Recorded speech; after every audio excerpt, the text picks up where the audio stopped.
செயற்கரிய செய்வார் பெரியர் சிறியர் செயற்கரிய செய்கலாதார் அப்படின்னு குறள் நம்பர் 26. அதுக்கு என்ன அர்த்தம்னா, செய்வதற்கு அருமையானவற்றை செய்பவர் பெரியோர், செய்வதற்கு அரியவற்றை செய்ய மாட்டாதவர் சிறியோர். அதாவது யாராலையும் செய்ய முடியாத பல அரிய செயல்களை செய்பவர்கள் அவர்களை பெரியார் என்று சொல்லுவாங்க. ஆமா, செய்யக்கூடிய காரியங்களை கூட செய்ய முடியாதவங்க அவங்க எவ்வளவு பெரிய ஆளா இருந்தாலும் அவங்க சிறியவர்கள் தான். கரெக்டா சொல்லியிருக்காங்களே. பெரியார பெரியார், அதனாலதான் பெரியாங்கிற பட்டம் இதுல இருந்தா கொடுத்துருப்பாங்க இவ்வளவு இருக்கு. ஆமா இல்லையா? செயற்கரிய செய்வார் பெரியர் சிறியர் செயற்கரிய செய்கலாதார். ஆனா அப்படி பல செயல்களை செய்த பெரியார் அம்பேத்கருக்கு மிகப்பெரிய துரோகத்தை செஞ்சிருக்காரு. இது அம்பேத்கருக்கு வீடியோ கட் பண்ணுங்க. என்ன தலைவா, என்ன பேசுறமா இல்லையா? முடியாது, ஏத்துக்க முடியாது. பெரியார் அம்பேத்கருக்கு மாபெரும் துரோகத்தை செஞ்சிருக்காரு. ஏங்க, பெரியார் நான் ஏற்றுக்கொண்டது ஒரே தலைவராக ஏற்றுக்கொள்ளக்கூடிய ஒரே ஒருவர் பெரியார் மட்டும், அம்பேத்கர் மட்டும்தான் அப்படின்னு தானே சொல்லியிருக்காரு. தலைவராக ஏற்றுக்கொண்டாரு. அப்புறம் அவரு போய் துரோகம், நீ கூண்டுக்குள்ளே குழப்பம் விளைவிக்கலாமா? குண்டுக்குள்ளே குண்டு வைக்கலாமாங்கிற மாதிரி ஏன் அப்படி பண்ணிட்டு இருக்கீங்க? என்ன எதை வச்சு சொல்றீங்க?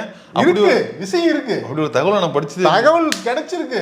அதை விடக்கூடாது, இன்னைக்கு போட்டு பொழக்கணும் அப்படிங்கிறதுக்காக அந்த தகவலோட வந்திருக்கேன் நான். தலைவர் திரும்பவும் ஒரு கலைவரத்தோட வந்திருக்கிறார். பேர் என்ன? சேனல் பேர் என்ன? சேனல் பேரு கலகக்காரன். அப்புறம் கலகக்காரன் பேரை வச்சுட்டு ஒரு சின்ன கலவரம் கூட செய்யலன்னா அப்புறம் என்ன பேருக்கு என்ன மரியாதை? ஓஹோ, சரி சரி. அந்த துரோகம் என்ன, பெரியார் அம்பேத்கருக்கு செய்த அந்த துரோகம் என்ன அப்படிங்கிறது தான் இந்த வீடியோல விவரமா பார்க்க போறோம்.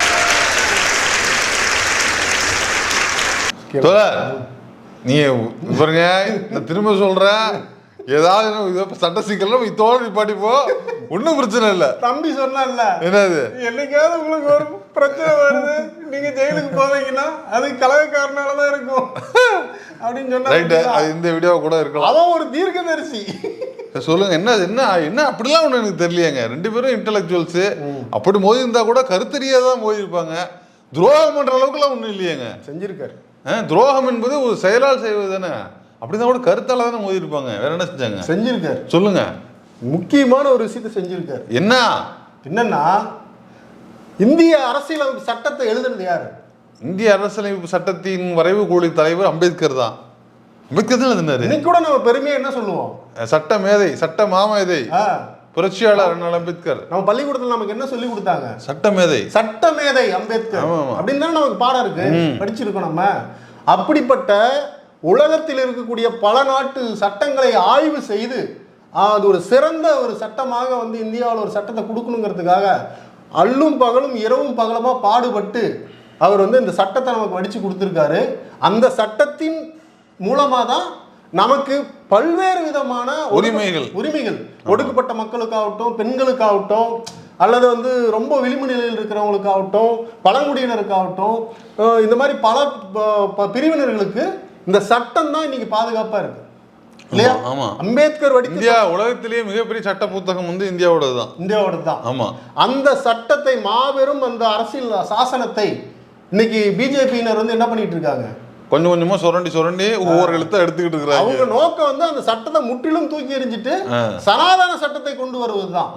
ஆனா அது முடியாத காரணத்தினால அதை கொஞ்சம் கொஞ்சமா இந்த கரையம் அரிக்கும் இல்ல, அதான் டெய்லி ஒரு எழுத்த எடுத்துக்கிட்டு அடிக்கிற மாதிரி அந்த சட்டத்தை அதனுடைய எல்லாத்தையும் எடுத்து விட்டு உயிர் நாடி ஒரு ஜனாதிபதி ஆட்சியாகவும் ஒரு அதிபர் ஆட்சியாகவும் கொண்டு வரதுக்கு துடிக்கிறார். சர்வாதிகார இந்துத்துவ ஆட்சியை, சனாதன ஆட்சியை நிறுவுவதற்கான வேலைகளை அவங்க தொடர்ந்து செஞ்சிட்டு இருக்கிறாங்க. ஆமா, ஆனா இன்னைக்கு வரைக்கும் நம்மளை பாதுகாத்துட்டு இருக்கிறது அம்பேத்கர் தந்த அந்த அரசியலமைப்பு சட்டம் தான் இல்லையா?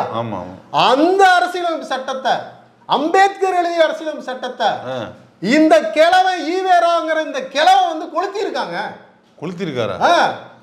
பெரியார் என்னங்க தப்பு பண்ணி கொளுத்திருக்கிறாருன்னா அதுல ஏதாவது அர்த்தம் இருக்கு. சட்டத்தை எழுதுறது அம்பேத்கருங்க.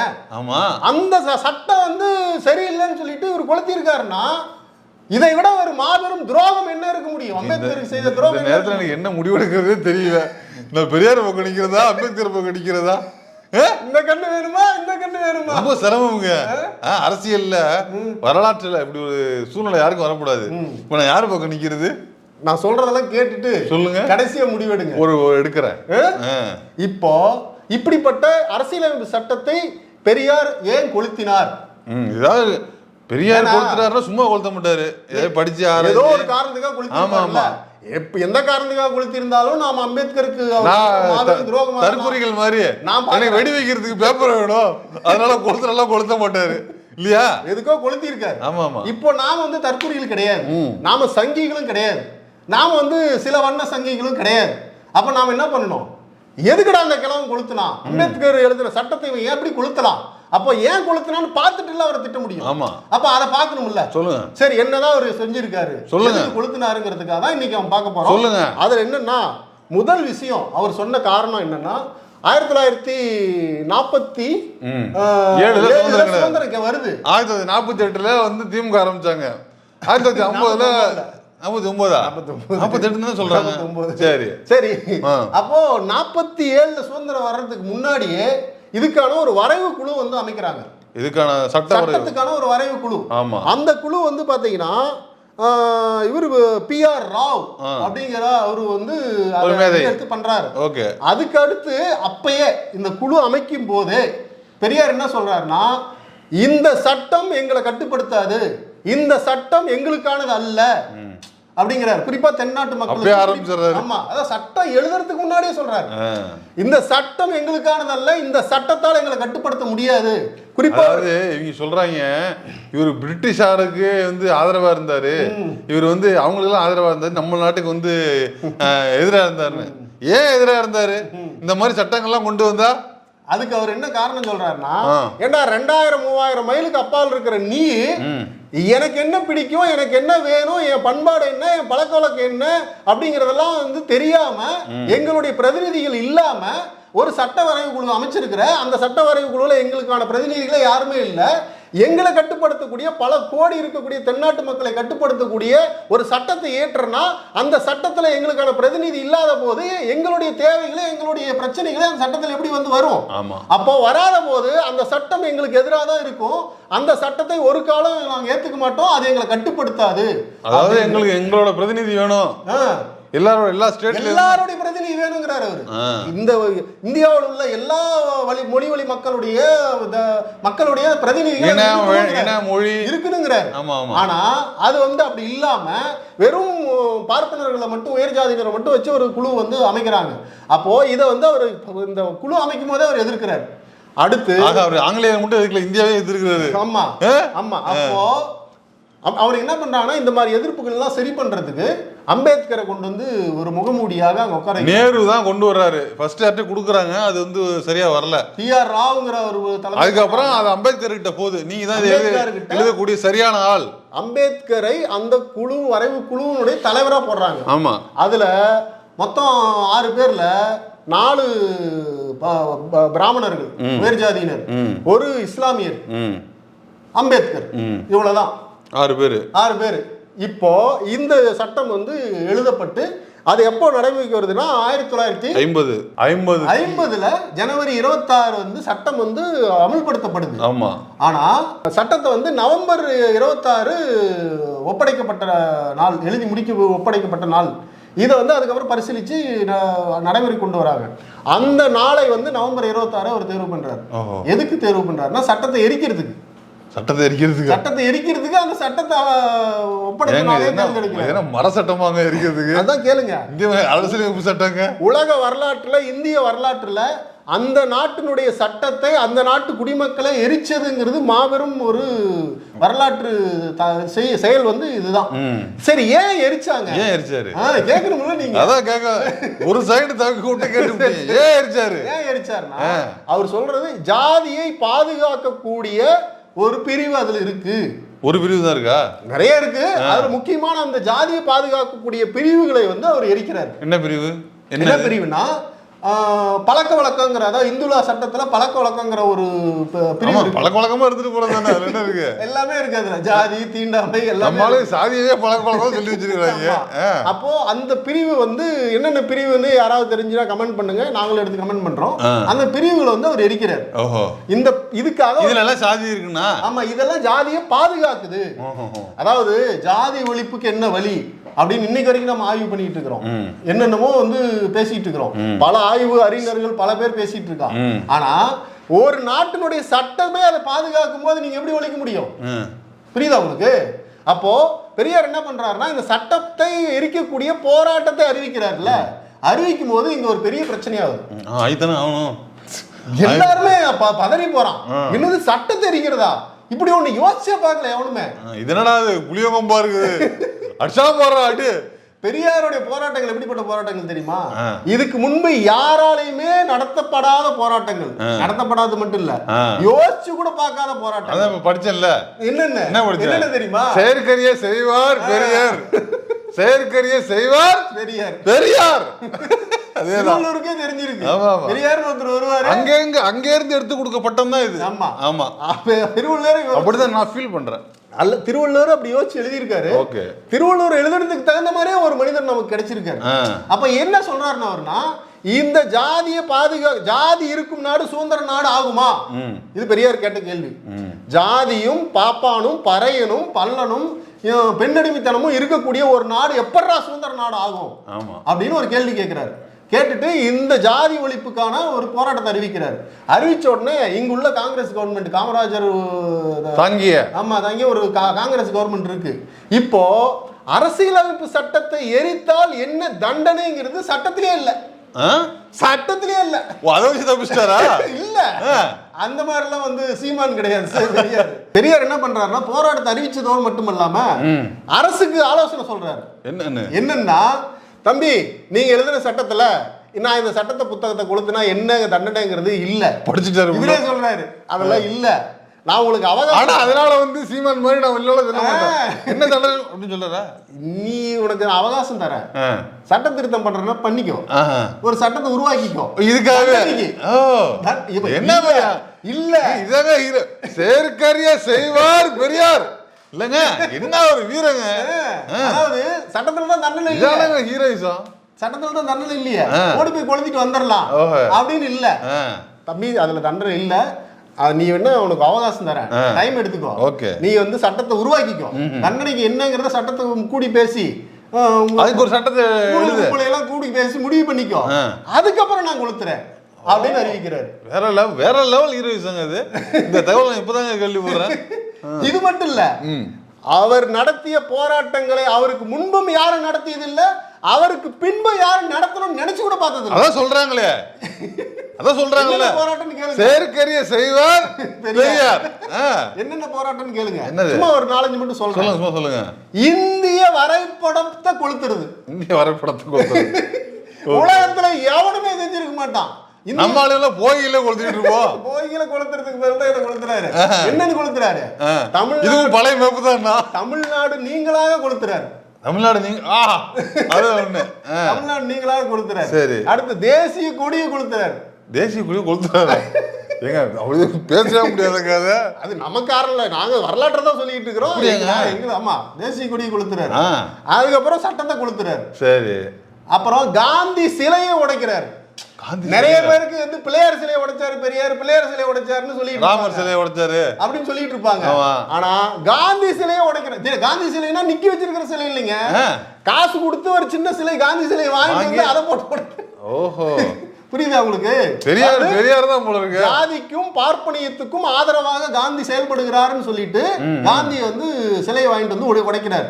சிலை உடைப்பு காந்தி, அதாவது மகாத்மா காந்தி அவரு சிலையை வந்து உடைக்கிறார். இப்படியான பலவிதமான போராட்டங்கள், இதுல எல்லாம் யாரும் நினைச்சு கூட பார்க்க முடியாது. இன்னைக்கு நீங்க வீராவேசமா மேடையில பேசக்கூடிய சீமாண்டியாட்டும் எவனும் நினைச்சு கூட பார்க்க முடியாது. நினைச்சேன்னா இந்தியே முடியாதெல்லாம் பார்க்க முடியாது. இப்படிப்பட்ட போராட்டங்கள் பல இது இருக்கு, அதுல சும்மா சாம்பிள் தான் 2-3 எடுத்து போட்டுருக்கு. அப்போ இந்த சட்டத்தை வந்து ஜாதியை பாதுகாக்குதுங்கிறதுக்காக கொளுத்தனூர் ஒரு போது அறிவிக்கிறாரு. இப்ப சட்டமன்றத்துல அண்ணா வந்து 49 திமுக ஆரம்பிச்சு திமுகவில் எம்எல்ஏக்களோட இருக்காரு, சட்டமன்றத்துக்குள்ள இருக்காரு. அது 57 காலகட்டத்தில். அப்போ பெரியாரை வந்து பயமுறுத்தி இந்த சட்ட எடிப்பு போராட்டத்தை தடுத்துடணுங்கிறதுக்காக முடிஞ்ச அளவுக்கு கடுமையான தண்டனையை கொண்டு வரணும் அப்படின்னு அங்கே உள்ள காங்கிரஸ்காரர்களும் பார்ப்பனர்களும் வந்து கடுமையாக பேசுறாங்க. அந்த இடத்துல அண்ணா எந்திரிச்சு பேசுறாரு, 3 ஆண்டுகள் வரை கடுங்காவல் தண்டனை அப்படின்னு சட்ட திருத்த கொண்டு வரணும்னு பேசிட்டு இருக்காங்க. இப்ப அண்ணா எந்திரிச்சு பேசுறாரு, அண்ணாவுக்கும் பெரியாருக்கும் ஆகாது. 2 பேரும் ரொம்ப கடுமையா வந்து எதிரா இருக்காங்க. ஆனா அண்ணா சொல்றாரு, இங்க பாருங்க, நீங்க 3 ஆண்டு இல்ல 30 ஆண்டு கொண்டு வந்தாலும் அவரு கேட்க மாட்டாரு, பயப்பட மாட்டாரு. நல்லா தெரிஞ்சுக்கங்க, நான் அந்த ஆள் அந்த 300 வருஷம் போட்டாலும் சரி 300 வருஷம் நடந்துட்டு இதை மட்டும் செஞ்சுக்கிறேன் நான் அப்படின்ட்டு போயிடுவாரு. இந்த போராட்டத்தை உங்களால தடுத்து நிறுத்திட முடியாது. அவர் ஒரு முடிவு எடுத்துட்டாருன்னா நீ உலக ராணுவத்தையே கொண்டு வந்து நிறுத்தினாலும் அவர் அந்த முடிவுல இருந்து அவர் என்ன மனுஷயா இது அண்ணா சொல்றாரு. சொல்லிட்டு சொல்றாரு, நான் பெரியாரோடைய அந்த கிழவனோடைய கூடவே இருந்திருக்கேன், ஆனா அவரு அழுது பார்த்திருக்கேன், சிரிச்சு பார்த்திருக்கேன், கடுமையா கோபப்பட்டு பார்த்திருக்கேன், ஆனா ஒரு முறை கூட நான் அவரு பயந்து பார்த்ததே இல்ல. ஐயோ, இதானுங்க பஞ்சு, இதானுங்க ஹீரோயிசம். என்னங்க நீங்க ஒரு ஹீரோயிச கதையா சொல்றீங்க? இந்த மாதிரி எவனுமே கதை சொல்றது இருக்கு, எடுத்து படிங்க, கூகுள் அடிச்சீங்கன்னா வரும். கேட்டிருக்கேன். அவர் நான் பயந்து பார்த்ததே இல்ல, அவரை பயமுறுத்திடலாம்ல நீங்க யாரும் நினைக்காதீங்க, இது நடக்காது அப்படின்னு சொல்றாரு. இத்தனை வருஷ சினிமாவில இந்த மாதிரி டைலாக் நான் பார்த்ததே இல்ல. அதெல்லாம் real hero. Okay, real hero இது. அப்போ இப்படி சொல்றாரு. அதையும் தாண்டி 3 வருடம் தண்டனை அப்படின்னு சொல்லிட்டு கொண்டு வராங்க. கொண்டு வந்த பிறகு அப்போ வந்து இன்னைக்கு மாதிரி செல்போனோ டிவியோ, இந்த விஜய்க்கு லைவ் போடுறாங்கல்ல, இந்த நொடிக்கு நொடி தட்டி போட்டது, கிளம்பிட்டாரு, பாத்ரூம் வந்து வெளியே வந்துட்டாரு, அன்னைக்கு கிடையாது. அன்னைக்கு ஒரே ஒரு பத்திரிகை விடுதலையோ குடியரசு விடுதலை தான் நினைக்கிறேன், விடுதலை இருக்கு. அந்த விடுதலையில இந்த போராட்டத்தில் பங்கேற்பவர்களுக்கு 3 ஆண்டுகள் வரை தண்டனை கிடைக்கும். பெரியார் எழுதுறாரு, 3 ஆண்டுகள் வரை தண்டனை கிடைக்கும். ஆகையால் 3 ஆண்டுகள் சிறைக்கு போகக்கூடிய தயாரா இருப்பவர்கள் மட்டும் வாருங்கள். ஓகே ஓகே, எப்படி சொல்லிடுறாரு? என்ன, பெரியாருக்கு ஒரு பாணி இருக்கு. போராட்டத்தை பண்ணிட்டு அதுக்கப்புறம் கைதாகி உள்ள போன பிறகு ஜாமீன் கேட்கிற பழக்கம் அவங்களுக்கு கிடையாது. ஓகே, அவர் வாழ்நாள்ல அவர் வந்து வக்கீல வச்சு வாதாடினதும் கிடையாது, அவர் ஜாமீன் வாங்கினதும் கிடையாது. அப்படி இது அடுத்த கேஸுங்க, அடுத்த ஹீரோயிசம் இருக்குங்க. வக்கீல் வச்சு இப்பெல்லாம் ஏபின்னு ஒண்ணு வச்சுக்கிட்டு எல்லாரும் ஃபர்ஸ்ட் ஏபி தான் எடுக்கிறாங்க. ஆன்டிசெப்டிக் முன்ஜாமீன். இவரு வக்கீல் வச்சு வாதாடினது கிடையாது எந்த கேஸ். அது மட்டும் இல்ல, நான் ஒரு பைத்தியம், மென்டலு, எனக்கு ஒன்றும் தெரியாது, நான் காலைல வந்துடுறேன் அப்படிலாம் எழுதி கொடுத்துட்டு வந்துடுறாங்க. ஆமா, அந்த மாதிரி இருக்கும்போது இந்த மனுஷன் அதான் ஆராசா வந்து 2Gல பாத்தீங்கன்னா வக்கீலே வச்சுக்காம அவர் வந்து சிபிஐக்கு எதிராக அவர் தனியா வாதாடினார். அது எங்கிருந்து வந்துச்சு? பெரியார். சரி, கிழவன் என்னென்னமோ பண்ணிருக்கான், நாமும் இதை ட்ரை பண்ணி பார்ப்போம்னு அவரு அழகா, அவர் வக்கீலுக்கு படிச்சவர். ஆமா, அவர் வக்கீலுக்கு படிச்சவர், பெரியாரால படிச்சவர். ஆனா பெரியாரு தன்னுடைய அனைத்து வழக்குகளுக்கும் அவரே வந்து பேசுவார், வாதாடுவார். அப்புறம் அதுக்கு ஒரு புத்தகம் கூட இருக்கு, நீதி கெட்டது யாரால்னு ஒரு புத்தகம். நீதிமன்றத்துல போய் 2-3 மணி நேரம் நீதிமன்றத்தை பற்றியே வந்து குழந்தை கட்டி இருக்காரு. யாராவது படிக்கணும்னா அந்த நீதி கெட்டது யாராலும் ஒரு புத்தகம் இருக்கு, வாங்கி படிங்க, ரொம்ப இன்ட்ரெஸ்டிங்கா இருக்கும். அப்போ இப்படியான இருக்கும்போது பெரியார் விடுதலையில் எழுதுறாரு, இந்த மாதிரி 3 மாதத்திலிருந்து 3 ஆண்டுகள் வரை கடுங்காவல் தண்டனை கிடைக்கும். இதுக்கு தயாரா இருக்கிறவங்க மட்டும் வாங்க போராட்டத்துக்கு, மற்றவங்க வராதீங்க. வரும்போது சிறைக்கு போறதுக்கான துணிகளோட வந்துருங்க, பையோட வந்துருங்கன்னு இதெல்லாம் விடுதலையில் எழுதுறாரு. இந்த விடுதலையை படிச்சுட்டு கிட்டத்தட்ட 1 லட்சத்துக்கு மேற்பட்டவர்கள் வந்து முன் வந்திருக்காங்க போராட்டத்துக்கு. ஆமா, அந்த போராட்டத்துக்கு 57ல 1 லட்சத்துக்கு மேற்பட்டவர்கள் நாங்க வரோம் அப்படின்னு சொல்லிட்டு பேர் கொடுத்திருக்காங்க. அப்பனா யோசிச்சுங்க நீங்க, 3 வருஷம் அன்னைக்கு இருக்கிற இன்னைக்கு இருக்கிற மாதிரி. அன்னைக்கெல்லாம் தெரியலங்க, அவ்வளவு அந்த அளவுக்கு பெருசா கல்வி அறிவு இல்லைன்னா சொல்றாங்க. இப்படி இந்த இதெல்லாம் உங்களுக்கு வந்துச்சு எப்படின்னா, அதுக்கு வந்து பெரியார் ஒரு விஷயம் சொல்றாரு. அடுத்த கதையாங்க. ஆமா, என்ன சொல்றாருன்னா, நான் பார்த்ததிலே இல்ல, நான் இன்று ஆதரித்தவனை நாளை எதிர்க்கலாம். ஓகே, நேற்று எதிர்த்தவனை இன்றைக்கு நான் ஆதரிக்கலாம். இது மாதிரி நான் எத்தனை பல்ட்டி வேணா அடிச்சிருக்கலாம். இது எதுவுமே என்னுடைய சுயநலத்துக்கானது துளி கூட கிடையாது. யார் வேணா ஆய்வு பண்ணிக்கங்க. என் வரலாற்றுல நான் எங்கேயாச்சும் எனக்காக, என் குடும்பத்துக்காக, என் சொந்த பந்தத்துக்காக, உற்றார் உறவினருக்காக ஒரு அரச நாடியோ ஒரு அதிகாரத்தை நாடியோ பதவியில் இருப்பவர்களே நான் வந்து ஏதாவது கேட்டு வாங்கியிருக்கேன் அப்படின்னு பார்த்தீங்கன்னா கிடையாது. என்னை எதிரிகள் கூட வந்து மதிக்கிறாங்க அப்படின்னா அது காரணம் நான் வந்து காப்பாத்திட்டு வர்றேன் என் நேர்மை அப்படின்னு சொல்லியிருக்காரு. இந்த மாதிரி இந்த நேர்மை தான் 1 லட்சம் பேர் வர வச்சிருக்குது. அவரு சொன்னா குண்டு கட்டிட்டு குதிக்கிறது கூட தயாரா இருக்கிற ஒரு படை இருக்கு, கருஞ்சட்டை படை. அப்போ இவர் அறிவிக்கும் போது வராங்க. இதுல போராட்டத்தில் லட்சக்கணக்கான பேர் கலந்துக்கிறாங்க. அதுல 10,000 பேர் வந்து கைது செய்யப்படுகிறார்கள். 10,000 பேரா கைது செய்யப்படுகிறார்கள். அடுத்து 10,000 பேரை வைக்கிறதுக்கே சிறை இல்லை அன்னைக்கு. இன்னைக்கு மாதிரி சிறை ஃபேனு, லைட்டு, சிக்கனு இதெல்லாம் வந்து இந்த வசதி எல்லாம் கலைஞர் செஞ்சு கொடுத்துருக்காருல்ல, இதெல்லாம் அன்னைக்கு கிடையாது. வீடு அன்னைக்கு வந்து நீங்க உள்ள டோக்கன் வாங்கி என்ன வேணா கிடைக்கும் சிறையில. அதெல்லாம் அன்னைக்கு கிடையாது. 2 சட்டி கொடுப்பாங்க. அந்த சட்டியில ஒரு சட்டியில தண்ணி இருக்கும், பானை, மண் பானை. ஒரு சட்டியில நீங்க வந்து நைட்ல ஒண்ணுக்கு வந்துச்சுன்னா ஆய் வந்துச்சுன்னா அவசரத்துக்கு அதுல தான் போய்க்கணும். அடுத்த நாள் காலையில திறக்கிற வரைக்கும் நீங்க அதுக்குள்ள அது அங்கதான் இருக்கும், அது நாத்து அடிச்சுட்டு தான் இருக்கும். நீ தண்ணி சட்டி எது, இருட்டு, லைட் எல்லாம் கிடையாது, இருட்டு. தண்ணி சட்டி எது, நீ ஒண்ணுக்கு போன சட்டி எதுன்னு உனக்கு தெரியாது. இப்படியான ஒரு கொடுமையானது. அதே மாதிரி அரிசி இதெல்லாம் கிடையாது, அவர் புழுத்து போன இதுதான் இருக்கும், புழு நெண்டும். இதெல்லாம் தூக்கி போட்டு கொடுமையா இருக்கு அந்த சிறைகள். அன்னைக்கு இருந்த சிறை இல்ல, வெள்ளக்காரன் வந்து அடிமைப்படுத்த வச்சுட்டு போன சிறைகள் தானே அது. அதுக்கப்புறமும் இருந்தது, அப்படிதான் இருந்தது. கலைஞர் என்னைக்கு முதலமைச்சர் ஆனாரோ அன்னைக்கு தான் தமிழ்நாட்டில் சிறைகளை வந்து எல்லா வசதிகளோட பல பேர் உள்ள போயிட்டு இருக்காங்க, உருவாக்குனாங்க. அப்போ இப்படிப்பட்ட சிறை கொடுமை இருக்கும்னு தெரிஞ்சே இவங்க வந்து இவ்வளவு பேர் வந்து இந்த போராட்டத்துல பங்கெடுத்திருக்காங்க. யாரெல்லாம் பங்கெடுத்திருக்காங்க அப்படின்னு வரலாற்று குறிப்பு என்ன சொல்லுதுன்னா, 2.5 வயசு 1.5 வயசு கை குழந்தையோட பெண்கள் பங்கேற்றிருக்காங்க. கை குழந்தையோட. அப்படி வரக்கூடாதுன்னு தெரியாதா? ஏன் வந்தாங்க? ஐயா அறிவிச்சிட்டாரு, ஜாதியை ஒழிக்கிறதுக்கான ஒரு போராட்டம், அதுக்கு நாம போகணும் அப்படின்னு கை குழந்தைகளோட வந்திருக்காங்க. இந்த 1.5 வயசு 2.5 வயசு குழந்தையிலிருந்து 80 வயசு 85 வயசு முதியோர் வரைக்கும் கலந்துருக்காங்க இந்த போராட்டத்துல. அது அடுத்து பெண்கள், கர்ப்பிணிகள், வயிற்றுல கர்ப்பிணியா, நிறை மாச கர்ப்பிணியா இருக்கிற பெண்கள் போராட்டத்தில் கலந்துருக்காங்க. அதுக்கு அடுத்து உடல் ஊனமுற்றவன் சொல்லக்கூடிய மாற்றுத்திறனாளிகள் பல பேர் இதுல பங்கேற்றிருக்காங்க. சிறுவர்கள் நிறைய பேர் பங்கேற்றிருக்காங்க. இதுல இப்படி பங்கேற்ற இதுல 3000 பேர் மேல வழக்கு போடப்படுது. 10,000 பேர் வந்து 3000 பேர் இவர்கள். அந்த 10,000 பேர் வைக்க சிறை இல்ல. அதனால என்ன பண்றாங்கன்னா, ஃபில்டர் பண்ணி ஒரு 10,000 பேர்த்துல இருந்து 3000 பேர்த்த எடுத்து 3000 பேர்கள் வந்து தண்டனை கொடுக்குறாங்க. 3 மாதத்துல இருந்து 3 வருடம் வரைக்கும் பிரிச்சு வந்து விதவிதமா தண்டனை கொடுக்குறாங்க. இப்படி தண்டனை பெற்று சிறைக்கு போனவர்கள்ல 5 பேர் சிறையிலேயே சாவறாங்க. காவல்துறை ஒடுக்குமுறையினால, தாக்குதல்னால, பல்வேறு விதமான உள்ள இருக்கிற சுகாதார கேட்டினால, பல்வேறு காரணங்களால 5 பேர் அங்கேயே சாவறாங்க. வெளியே வந்து சில மாதங்கள்லயே 13 பேர் இறக்குறாங்க.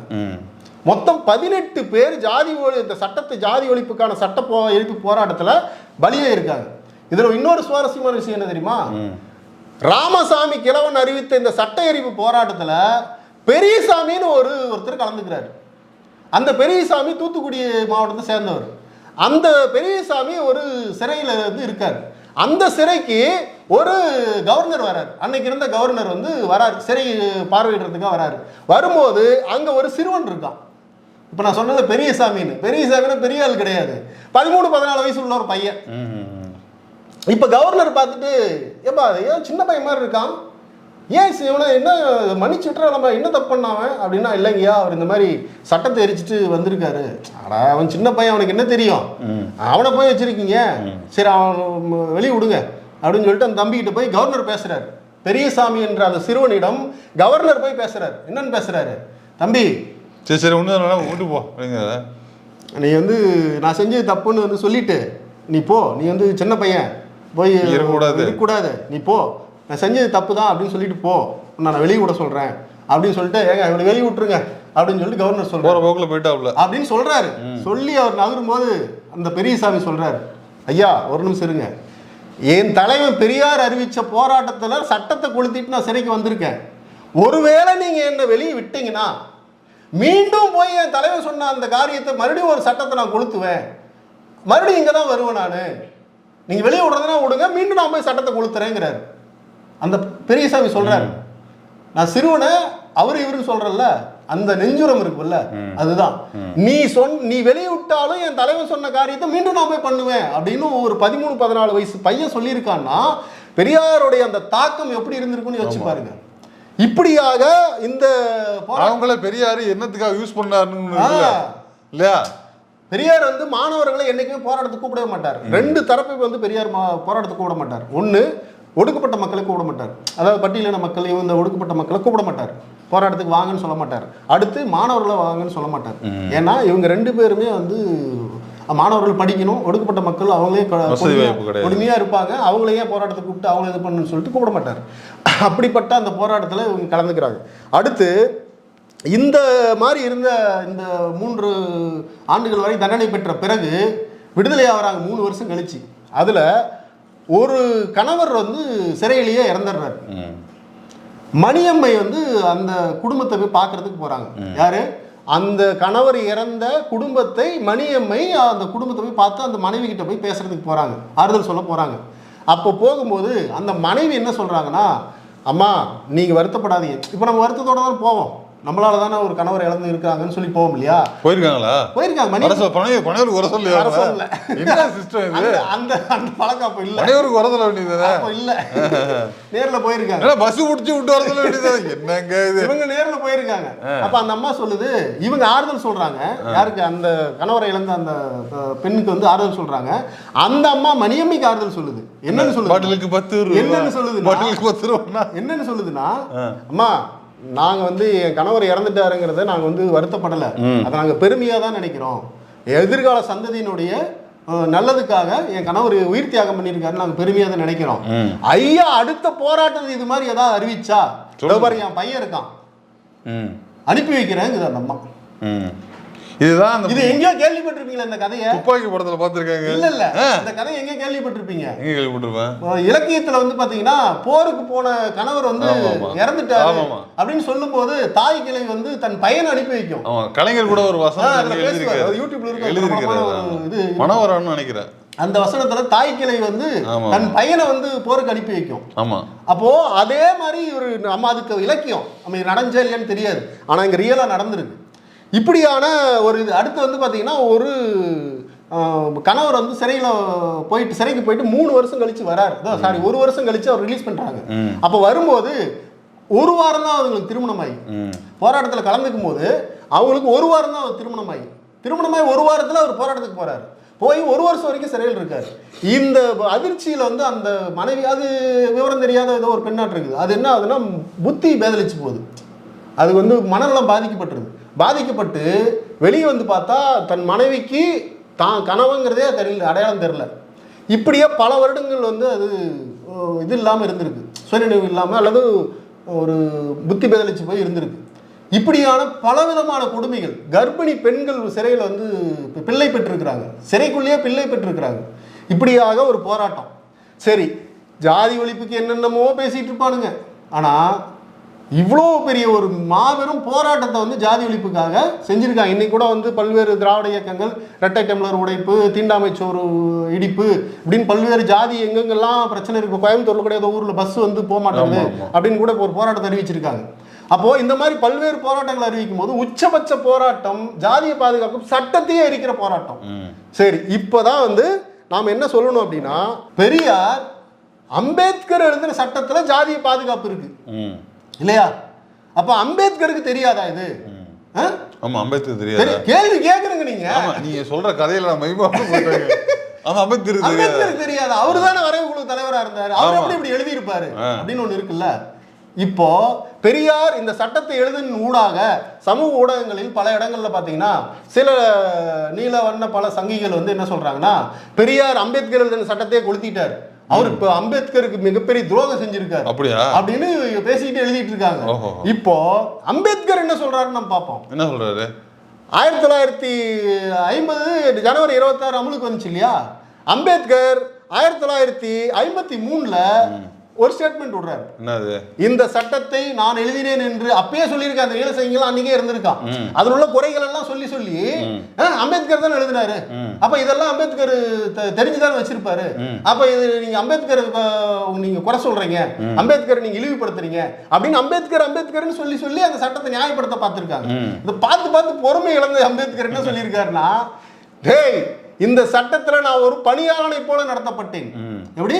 ஒரு பணியாளனை போல நடத்தப்பட்டேன். ஒருவேளை இந்த சட்டத்தில் நான் வந்து ஒத்துக்கலாம், அந்த வரைவுகளுக்கு ஒத்துக்கலாம், வேற ஒருத்தர் யாரோ வந்து எழுதியிருப்பாங்க, இதை விட அது கொடுமையா இருந்திருக்கும். அப்படிங்கிற காரணத்தினால நான் அதை ஏத்துக்கிட்டேன். இந்த சட்டத்தை ஒருவேளை கொளுத்த வேண்டிய சூழல் வந்தா அதை கொளுத்தக்கூடிய முதல் ஆளா நான் இருப்பேன்னு 1953 அறிவிக்கிறார்.